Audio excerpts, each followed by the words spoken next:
hati-hatilah orang yang tidak berakal ya, karena tidak terima pahala, tidak diberikan pahala seperti itu.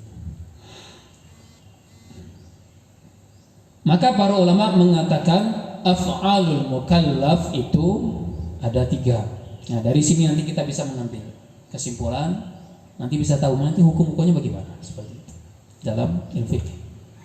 Af'alul mukallaf itu ada 3. Yang pertama, al-amal. Al-amal. Al-amal di sini adalah perbuatan atau amalan itu sendiri. Al-amal. Seperti apa? Salat, zakat, haji, jihad. Nah, itu al-amal namanya. Kemudian yang kedua, tarkul amal. Tarkul amal, meninggalkan amalan itu. Nah, kok bisa ditinggalkan amalan? Maksudnya amalan-amalan yang dilarang ya. Misalnya apa? Meninggalkan khamar, meninggalkan zina, meninggalkan judi, meninggalkan seluruh perbuatan-perbuatan yang diharamkan oleh Allah Azza wa Jalla. Itu tarkul amal. Nah, sekarang katanya, kalau puasa itu tarkul amal atau amal? Amal. Atau kita meninggalkan minum dan makan itu? Ya, ada dua pendapatnya. Para ulama beda pendapat. Ada yang menyebutkannya puasa itu masuk tarkul amal, ada yang menyebutkan amal. Kenapa demikian? Tarkul amal karena meninggalkan, dia meninggalkan sesuatu karena Allah Ta'ala. Tarkul amal, meninggalkan makan minum. Tapi bedanya, hal ini sebenarnya dihalalkan, tapi karena puasa maka itu ditinggalkan. Beda dengan khamar, judi, sesuatu yang dilarang ya, maka tidak boleh dilakukan. Jadi meninggalkan. Beda dengan puasa tadi. Dikatakan amal dikarenakan itu amalan ya, itu sebuah amalan. Seperti itu. Baik, yang ketiga, at-takhyir. At-takhyir atau pilihannya, memberikan pilihan. Memberikan pilihan, at-takhyir. Seperti apa? Minum kopi, makan anggur.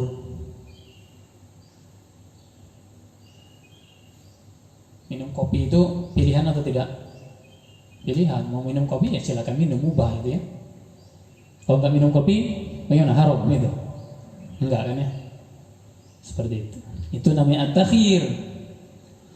Jadi sifatnya mubah, boleh dilakukan, juga boleh tidak dilakukan, kembali kepada kebutuhan manusia. Al-aslu bil ahya'i al-ibah. Hukum segala sesuatu itu adalah ibah, mubah, tapi dalam konteks non-ibadah saja.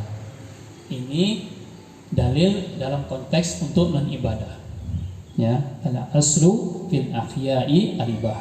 Hukum segala sesuatu itu adalah boleh, ibah. Tapi kekeliruan di zaman mutaakhirin sekarang, sebagian orang memasukkannya dalam ranah ibadah. Hukum segala sesuatu itu boleh, berarti apa saja boleh ibadah, terserah dia dengan model cara apapun. Nah itu. Nah itu lain lagi pembahasan kalau dalam ranah ibadah.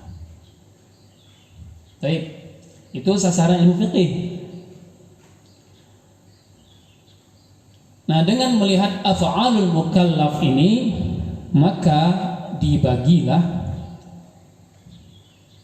hukum-hukum tersebut.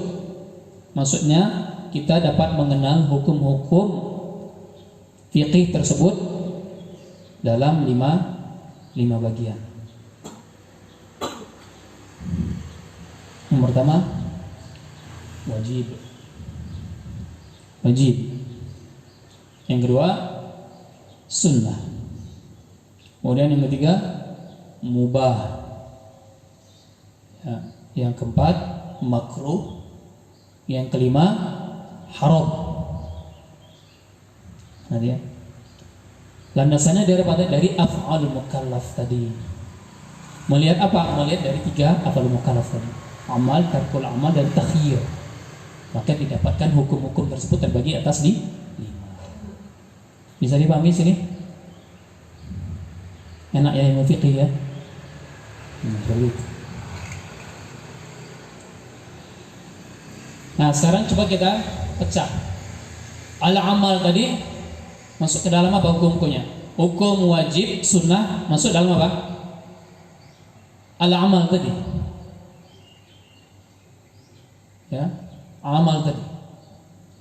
Amalan, misalnya sholat. Sholat ada hukumnya yang wajib, ada yang sunnah. Seperti itu. Ya, seperti itu membedakannya ya. Sholat ada hukumnya yang wajib, ada hukumnya yang sunnah. Baik.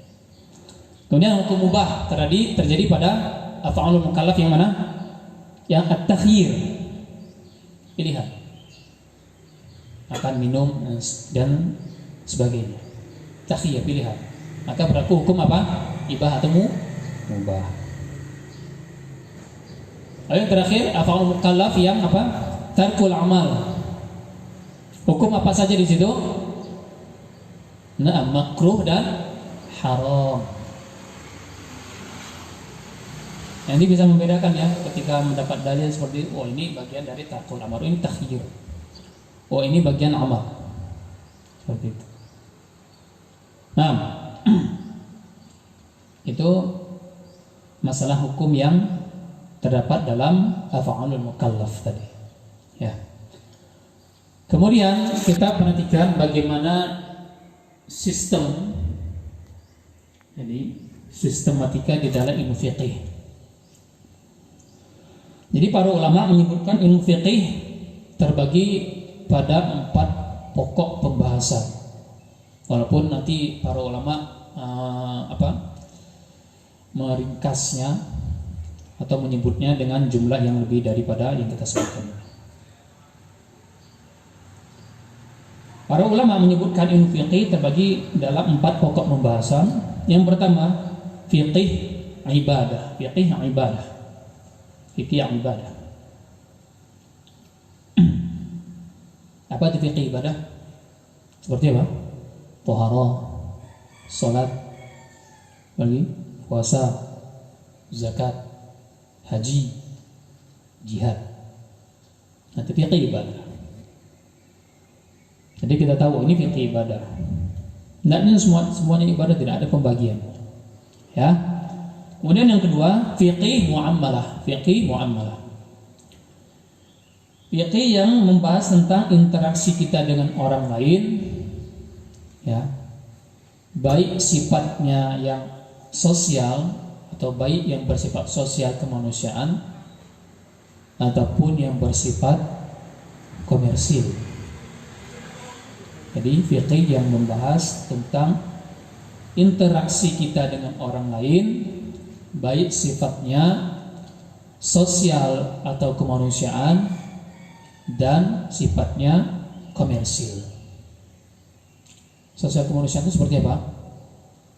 Hibah, wakaf dan sebagainya. Ya, sifatnya sosial kemanusiaan saja. Itu fiqih. Fiqih apa? Fiqih muamalah. Kemudian yang sifatnya komersil seperti apa? Ya, sewa menyewa, mudharabah dan segala macam. BPJS. Nah, itu fiqih muamalah itu. Atau masalah riba. Ya, kita panjang deh mau masalah riba ini. Pokoknya seperti itulah. Nanti ada fiqihnya di dalam kitab kita ini. Fiqih Muyassar. Nah, kemudian yang ketiga, fiqih usrah, fiqih usrah.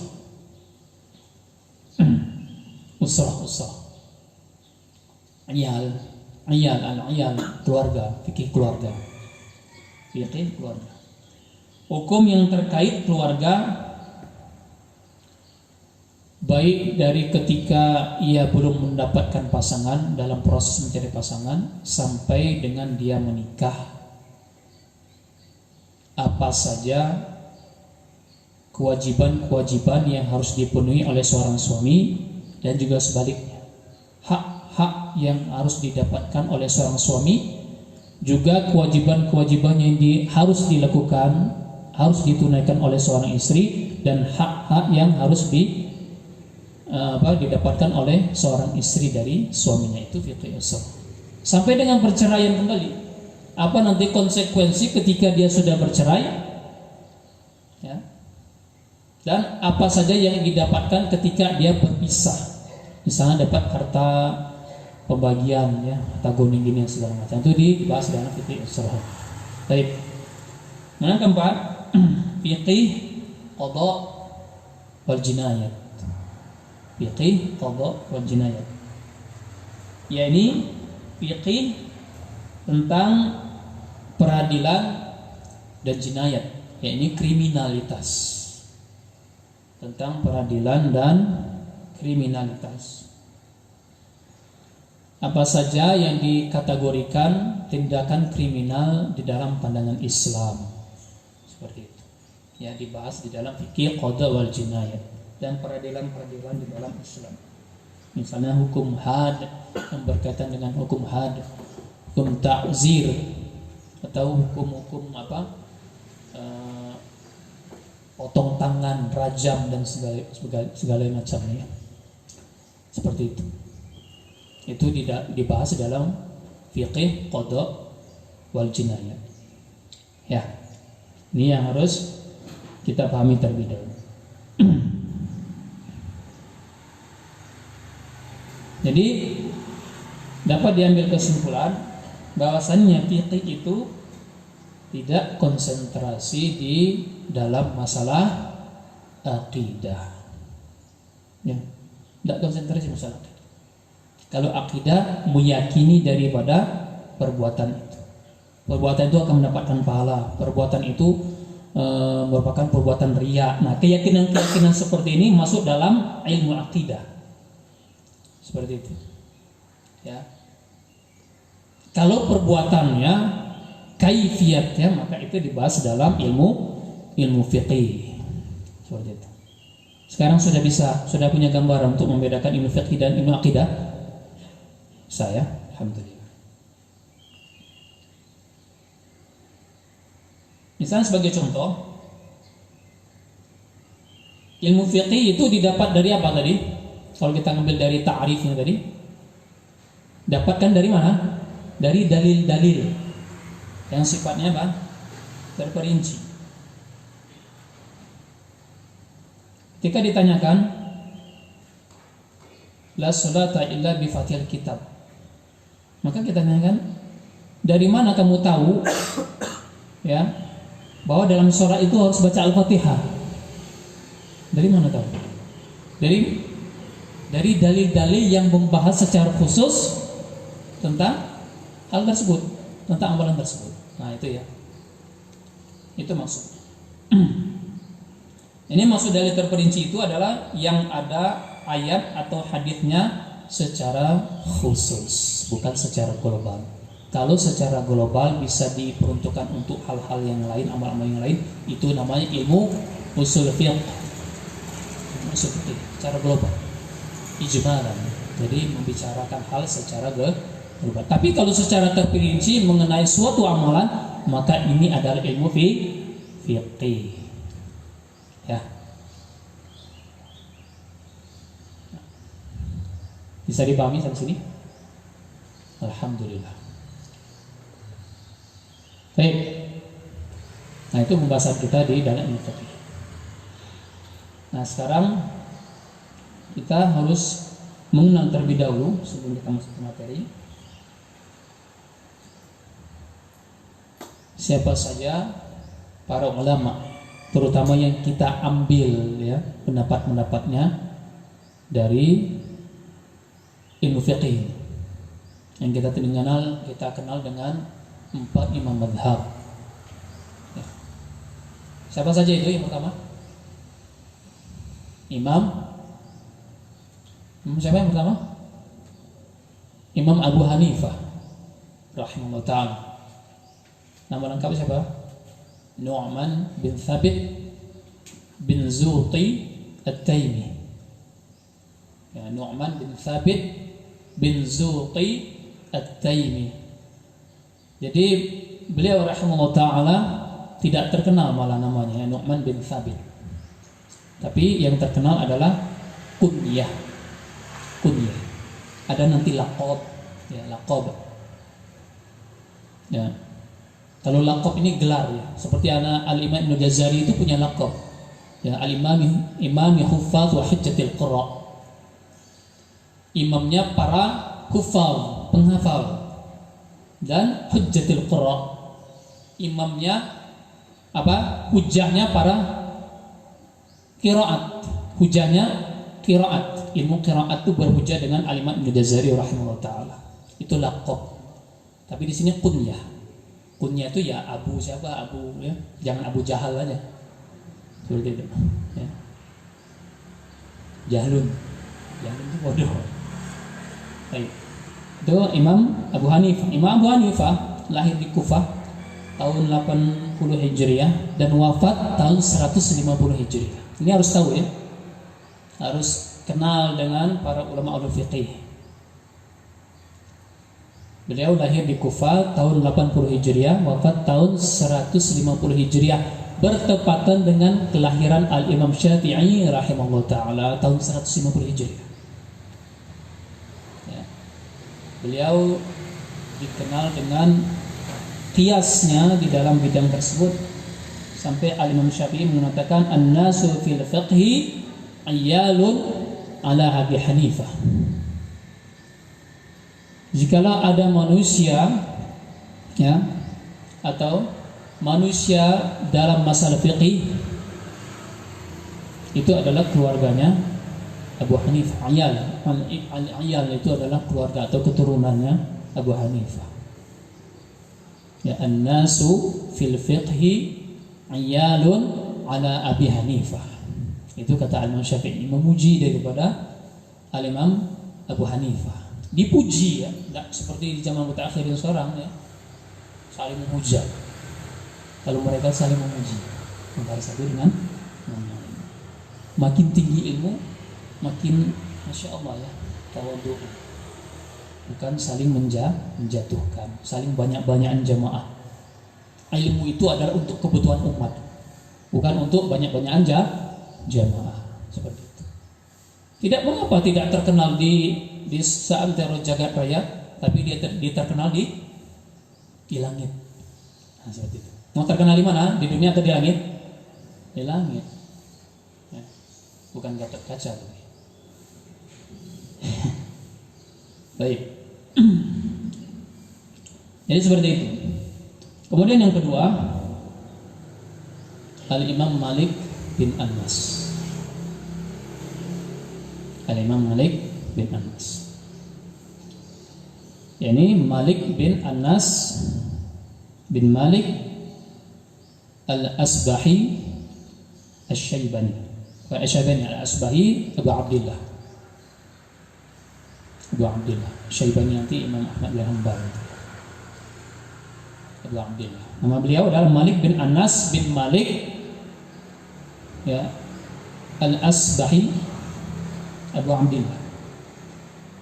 Beliau terkenal dengan julukannya Imam Darul Hijrah atau imamnya kota Madinah. Kenapa dikatakan demikian? Karena tidak boleh ada orang yang berfatwa di kota Madinah selama ada Imam Malik. Tidak boleh ada orang yang berfatwa di kota Madinah selama ada Imam Malik bin Anas.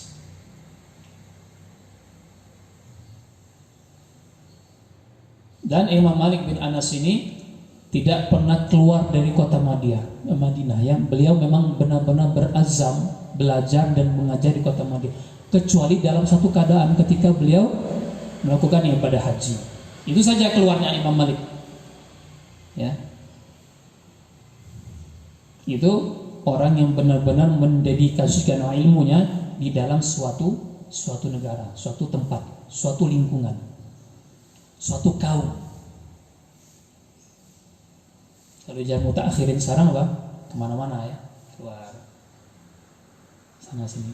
Sedangkan di dalam satu daerah itu belum paham tentang ilmu agama. Maka daripada itu ya berat yang jadi seorang dai itu, dai Allah, dai yang memang konsentrasi untuk mengajarkan ilmu kepada orang banyak, agar orang lain mendapatkan faedah dari apa yang ia sampaikan. Itu intinya daripada dakwah. Kalau sekadar hanya untuk mengatakan sebuah kalimat yang tidak ada faedahnya, buat apa menjadi seorang dai? Mubaligh, balagha yubalighu, seorang yang menyampaikan. Kadang-kadang mubaligh ini menjadi seorang ulama di zaman akhirin sekarang ya. Seperti itu. Ini beda. Da'a yad'u. Baik. Beliau dilahirkan di kota Madinah tahun 93 Hijriah dan wafat tahun 179 Hijriah. Ya, lahir di kota Madinah tahun 93 Hijriah, wafat tahun 179 Hijriah. Dan beliau termasuk generasi tabi'in ya, tabi'in. Beliau ketemu sahabat, ketemu tabi'in itu yang ketemu tabi'in. Kalau Imam Abu Hanifah adalah tabi'in. Karena Imam Abu Hanifah itu ketemu dengan siapa? Anas.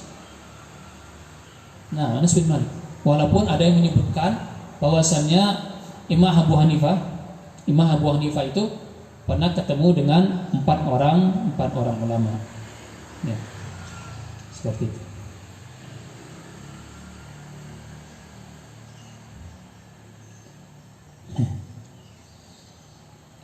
Baik. Sampai dengan Imam Syafi'i mengatakan, idza dzukira ulama fal malikun an-najm. Ini pujian seorang ulama dengan ulama kita, berkhidmat, ya, memuji, kasih sayang. Idza dzukira ulama fal malikun an-najm. Jikalau kita membicarakan tentang ulama, maka Imam Malik itu adalah bintang. Nah, seperti hanya Syekh Ibn Baz mengatakan, jikalau engkau hendak mempelajari hadis, maka belajar pada Syekh Albani. Jadi walaupun Syekh Albani dalam kitab-kitabnya kadang-kadang menyebutkan perkataan-perkataan ya yang menyanggah daripada pendapat-pendapat Syekh bin Baz dan Syekh Utsaimin. Seperti itu. Tapi tetap dipuji. Kalau kita tidak, ya, malah balik ya, buat apa? Memviralkan di YouTube balas-balasan gitu. Masya Allah. Tidak usah ya. Tidak usah dicontoh. Hatta untuk seorang dai mubalik yang terkenal soal itu bukan untuk diambil contoh, bukan diambil uswah. Nah, dan beliau ini Al-Imam Malik bin Anas termasuk ahlul hadis. Ya. Maka ada istilah ahlul hadis, ada istilah nanti ashabul ra'i. Nah, nanti pertentangan itu muncul di era Al-Imam Asy-Syafi'i rahimahullah taala. Nah, kemudian yang keberapa? Yang ketiga, nah. Baik. Yang ketiga adalah Al-Imam Asy-Syafi'i rahimahullah taala, yakni Muhammad bin Idris bin Abbas bin Uthman bin Syafi' Al-Hashim Al-Quraish. Beliau ada Al-Hashim, keturunan Hashim bin Hashim. Maka beliau dikategorikan juga dengan Ahlul Bait. Karena makna Ahlul Bait secara khusus adalah keturunan dari Bani Hashim dan Muthalib. Itu makna dari Ahlul Bait secara khusus. Lalu secara umum orang-orang yang mengikuti Rasulullah itu Ahlul Bait. Tapi kalau secara makna secara khusus keluar Rasulullah, ya. keluarga-keluarga Rasulullah. Tapi kalau secara khusus, yakni siapa? Keluarganya Bani Hashim, keturunan Bani Hashim dan Muthalib. Itu namanya Ahlul Bait. Dan Al-Imam Syafi'i termasuk Ahlul Bait. Nah, Ahlul Bait itu tidak boleh menerima sedekah ya. Kecuali memang diniatkan untuk diberikan atas dasar hadiah saja. Dan yang keturunan Ahlul Bait tidak boleh menerima sedekah kecuali itu hadiah saja. Ini hadiah. Nah, kita tidak membahas itu ya. Nah, Al-Imam Syafi'i lahir di Gaza, di Palestina. Masya Allah ya. Tahun 150 Hijriah bertepatan dengan hari wafatnya Imam Abu Hanifah Nu'man bin Thabit. Dan wafat tahun 204 Hijriah di Mesir. Di Mesir.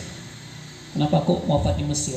Karena beliau pernah ya berkhidmat di kota Baghdad sampai ada istilahnya qaul qadim ya.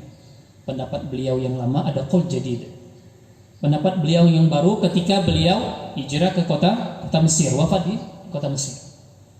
Ada qaul jadid. Ya, ketika di Baghdad maka keluar ar-risalah.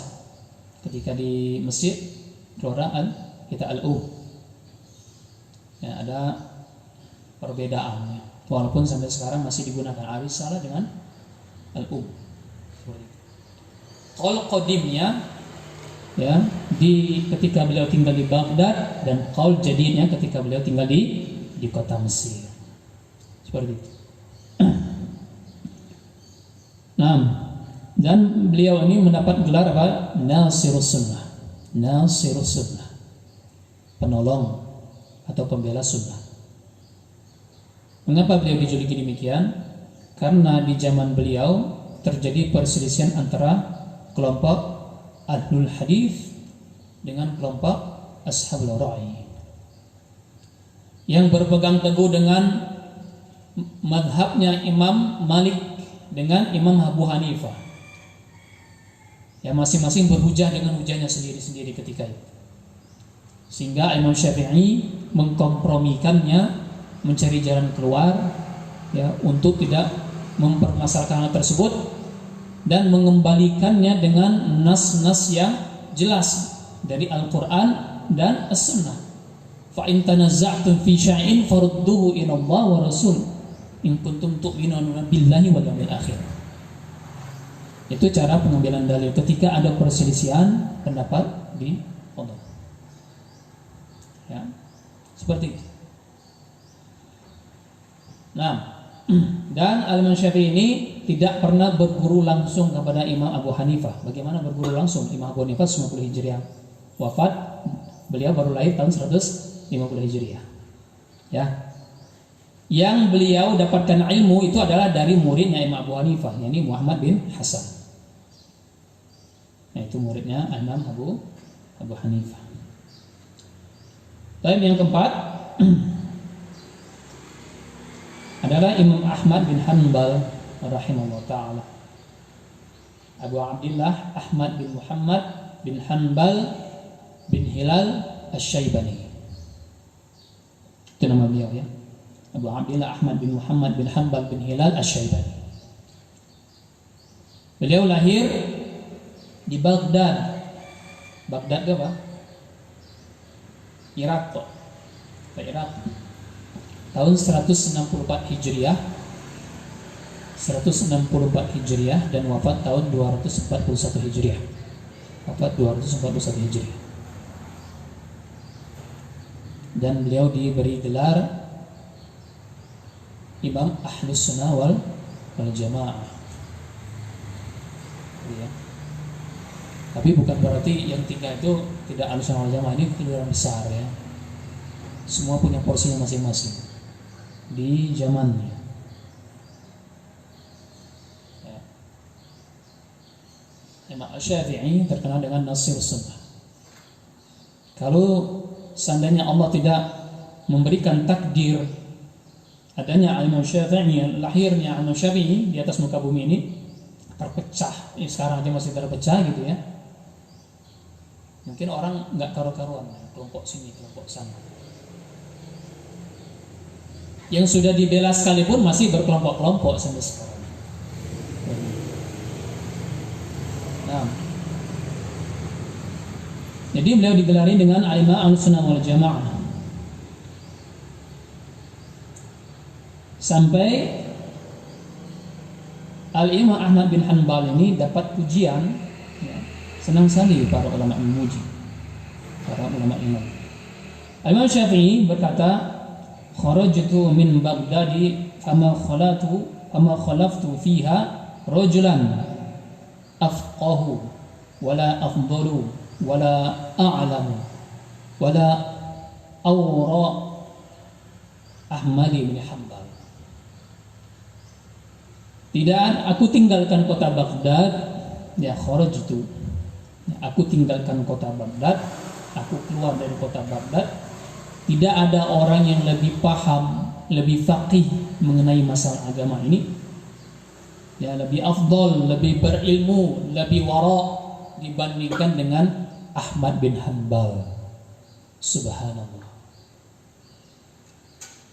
Kita yang baru ngaji dikit-dikit aja kadang-kadang sudah sampai dalam taraf menyalahkan seorang ulama. Betul tidak? Sebagian saja. Bukan bapak-bapak, bukan ibu-ibu. Ada ibu-ibu sini? Ada ya? Seperti itu. Tapi itulah kenyataan yang terjadi. Dikarenanya kurang memahami daripada ilmu. Maka ilmu itu untuk difaqihkan. Ketika kita duduk dalam sebuah majelis ilmu, maka kita berniat ya lillah karena Allah Ta'ala, sehingga Allah memberikan pemahaman kepada kita, kemudahan kita untuk menyerap ilmu, sehingga kita jadikan sebagai suatu amalan keseharian kita. Itu dikarenakan kemudahan diberikan oleh Allah Ta'ala pada hamba-hambanya. Allahumma la sahla. Sering anak setiap kajian-kajian anak pasti anak lafadzkan lafadz ini, Allahumma la sahla. Tidak ada kemudahan illa ma ja'altahu sahla, kecuali Allah buat itu mudah. Tidak ada orang pintar di atas muka bumi ini kecuali Allah buat dia pintar. Maka jangan sekali-sekali kita memuji berlebihan kepada orang lain yang kita lihat dia memiliki kapasitas ilmu yang luar biasa, tapi kita melupakan Allah Azza wa Jalla yang menciptakan manusia itu. Ya.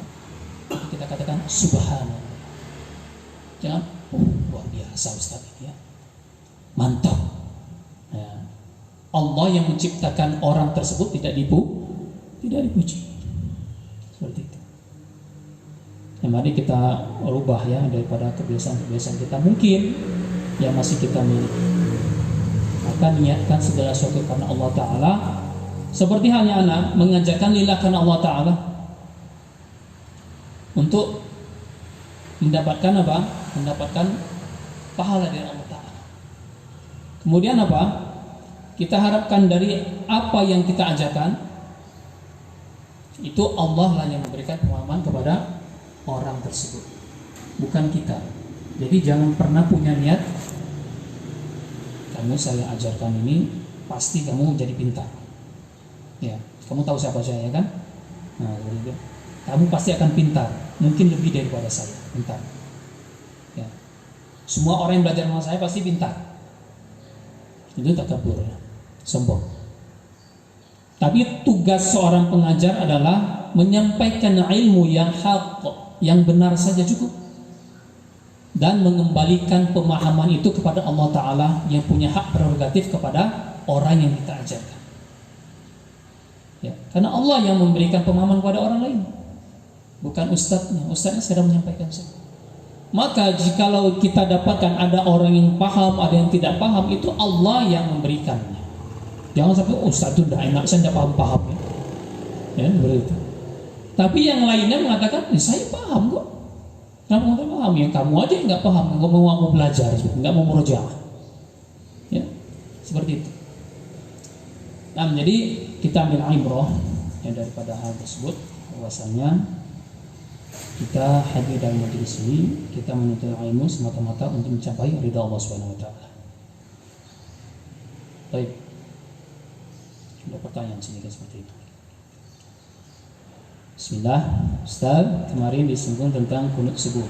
Kemarin kapan tuh? Kemarin subuh. apakah kunut subuh sunnah atau bid'ah? Dua, kunut subuh hukumnya wajib, sunnah, mubah, makruh atau haram? Nah kan kita sudah tahu ya. Kalau makruh berhubungan dengan apa? Apa tadi makruh? Makruh tarkul amal. Tarkul amal. Makruh haram. Mubah itu apa? Berhubungan dengan apa tadi? Afalul mukallaf dengan takhyir. Nah, berarti sudah bisa mikir, oh, ini bukan ini takhyir, bukan mubah pasti. Itu fungsi yang saya sampaikan ya, supaya itu sudah bisa berpikir di situ. Tidak mengapa ya, mungkin nyatat belum dipahami, tapi di rumah nanti di murojaah ya. Apakah kunut subuh sunnah atau bid'ah? Nah, sekarang tanya balik. Ada enggak yang mengamalkan kunut subuh? Siapa? Al-Imam Syafi'i rahimahullah ta'ala. Beliau berujar dengan pendapatnya yang sudah diteliti oleh beliau. Ya. Maka sangat berat ketika kita mengatakan perkataan bid'ah, apalagi mencap orang yang melakukan perbuatan bid'ah menjadi seorang mubtadi'. Maka para ulama mengatakan tidak pernah kami mengatakan seorang yang melakukan perbuatan bid'ah itu dicap langsung seorang yang mubtadi'. Tidak, kecuali hujjah sudah sampai kepadanya. Ya, sudah diperingatkan berulang-ulang, sudah diajarkan berulang-ulang, akan tetapi tetap melakukan perbuatannya. Nah seperti itu ya. Yang misalnya ada orang melakukan misalnya apa? Perbuatan-perbuatan yang menyelisihi sunnah. Oh ini, ya, oh, bid'ah itu. Ya, oh, kamu ini pelaku bid'ah.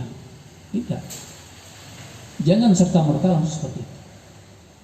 Hatta Rasulullah SAW pernah menemui seorang ibu-ibu yang menangis di atas kuburan. Nangis di atas kuburan itu tidak boleh kan? Tidak boleh nangis di atas kuburan. Menangisi mayit di atas kuburan, menetes air mata di atas kuburan, itu terlarang. Hukumnya haram. Akan tetapi apa yang Rasulullah lakukan ketika menemui ibu tersebut?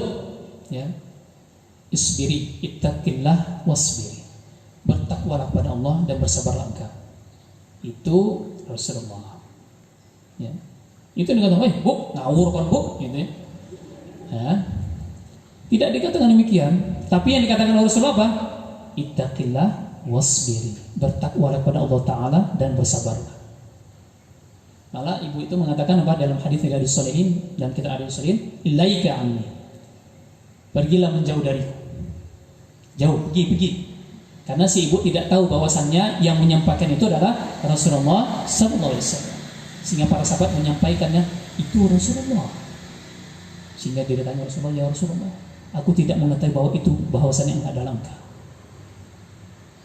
Ya, maka Rasulullah mengatakan sesungguhnya as-sabru fi as-sadamatil ula. Inda sadamatil ula. Sesungguhnya kesabaran itu terletak pada permulaan ketika kita mendapatkan musibah. Bukannya ketika kita selesai mendapatkan musibah kita mengatakan alhamdulillah saya sudah sabar sekarang. Yang tadi itu sabar tidak. Ketika musibah itu sampai ke dia sabar tidak. Nah itu yang namanya as-sabr. Itu namanya sabar. Dan kesabaran yang seperti itu yang diganjari pahala berlipat-lipat. Ya. Kalau kata Syekh Utsaimin rahimahullah taala, dia akan mendapatkan pengampunan dosa dan mendapatkan ziyadatul hasanah, mendapatkan tambahan kebaikan padanya. Dihapuskan dosa-dosanya dan dia mendapatkan tambahan kebaikan bagi orang yang melakukan hal tersebut. Tapi yang mengatakan nanti tadi sudah ngamuk-ngamuk ya, ngerusuloh segala macam, menangis, tak jambak-jambak rambut seperti itu. Tapi setelah itu mengatakan alhamdulillah, Allah saya berikan kesabaran gitu. Itu bukan kesabaran. Ya. Jadi apakah sebut sunnah atau bid'ah? Ya bisa berpikir sendiri dengan apa yang sudah Anda sampaikan. Ya. Masih ada yang melakukannya dari keempat imam mazhab itu, berarti situ ada terbuka pintu ijtihad. Itu ijtihadnya Imam Syafi'i. Kalau kita itu mengatakan itu bid'ah, berarti Imam Syafi'i bid'ah berarti. Coba Anda katakan seperti itu. Bid'ah berarti Imam Syafi'i. Ya. Semua perkara baru adalah bid'ah. Wa kullu bid'atin dhalalah. Wa kullu dhalalatin finnar. Berarti Imam Syafi'i masuk neraka tadi. Ya. Tidak ya. Walaupun Imam Syafi'i pernah mengatakan al bid'atu bid'atani. Bid'ah itu ada dua. Ya. Bid'ah mahmudah wal bid'ah mazmumah. Bid'ah yang terpuji, bid'ah yang tercela. Tapi Al-Imam Nawawi rahimahullah ta'ala menyimpulkan kembali bagaimana yang dimaksud dengan bid'ah hasanah, bagaimana yang dimaksud dengan bid'ah yang tercela. Karena kalau tidak dijabarkan oleh Imam Nawawi rahimahullah ta'ala, maka orang akan menganggap suatu perkara yang baru itu adalah bid'ah dari sisi syariat. Padahal kalau dari sisi lugha, bid'ah itu adalah perkara yang baru saja sudah. Kacamata itu bid'ah atau tidak? Kalau cari dari sisi lugha, bahasa bid'ah. Seperti jaket itu bid'ah dari sisi lugha, bukan dari sisi syariat. Kalau dari sisi syariat, suatu perkara yang ibadah yang tidak ada di zaman Rasulullah, hatta Rasulullah tidak pernah melakukan hal tersebut, tidak pernah memerintahkannya. Ya, tapi harus kita kaji. Kita sudah setaraf tidak dengan Al-Imam Syafi'i? Sudah setaraf tidak? Atau mungkin ada yang malah setara dengan Imam Syafi'i atau lebih dari Imam Syafi'i? Ya, beliau mendapatkan gelar Nasirus Sunnah, pembela sunnah, menetralisirkan dua pendapat ketika terjadi perdebatan antara Ahlul Hadits dengan Ashabul Ra'yi. Bayangkan, antum siapanya seperti itu? Pernah nggak menetralisir masalah ini? Pernah? Tidak ya? Maka Anda tidak berani mengatakan ini bid'ah atau tidak. Nah seperti itu. Ini masih dalam ijtihadnya daripada imam mazhab yang lain. Allahu a'lam. Kemudian kunut subuh hukumnya apa? Wajib, sunnah, mubah, makruh, dan haram. Al-Imam Syafi'i mengatakan kunut subuh itu adalah hukumnya sunnah. Maka tidak boleh orang yang melakukan amalan itu melakukan sujud sahwi dikarenakan terabaikan daripada kunut subuh saja. Sujud sahwi dia. Insyaallah. Imamnya tidak sujud sahwi tapi dia sujud sahwi gitu ya. Ini tidak benar. Ya, hukumnya sunnah saja. Berarti yang tidak mengamalkannya maka dia tidak berdosa di situ. Ya. Yang mengamalkannya silakan, yang berpegang teguh dengan pendapatnya Al-Imam Syafi'i rahimahullah ta'ala. Kalau makruh haram itu pada tarkul amal ya, makruh haram itu gampang kan ya, sudah bisa membedakan. Makruh haram berarti tarkul amal, bukan amalannya, meninggalkan. Makruh takhir berarti dia ada di dua ini, enggak wajib sunnah. Kan gampang ya, sudah bisa bayang, enggak wajib sunnah. Seperti itu. Baik, kalau tidak ada pertanyaan lagi, cukup dengan demikian ya. Insyaallah bermanfaat. Insyaallah kita akan mulai masuk dalam pembahasan kitab pertemuan yang akan datang. Semoga Allah berikan kemampuan pada antum semua dan diberikan Allah kemudahan di dalam mempelajari ilmu syar'i ini. Allahumma inna nas'aluka 'ilman nafi'an wa na'udzubika min 'ilmin la yanfa'. Allahumma inna nas'aluka 'ilman nafi'an wa rizqan thayyiban wa 'amalan mutaqabbalan wa lisanan dhakiran wa qalban khashi'an. Kita tutup dengan kafaratul majlis. Subhanakallahumma wa bihamdika asyhadu an la ilaha illa anta astaghfiruka wa atubu ilaik. Assalamualaikum warahmatullahi wabarakatuh.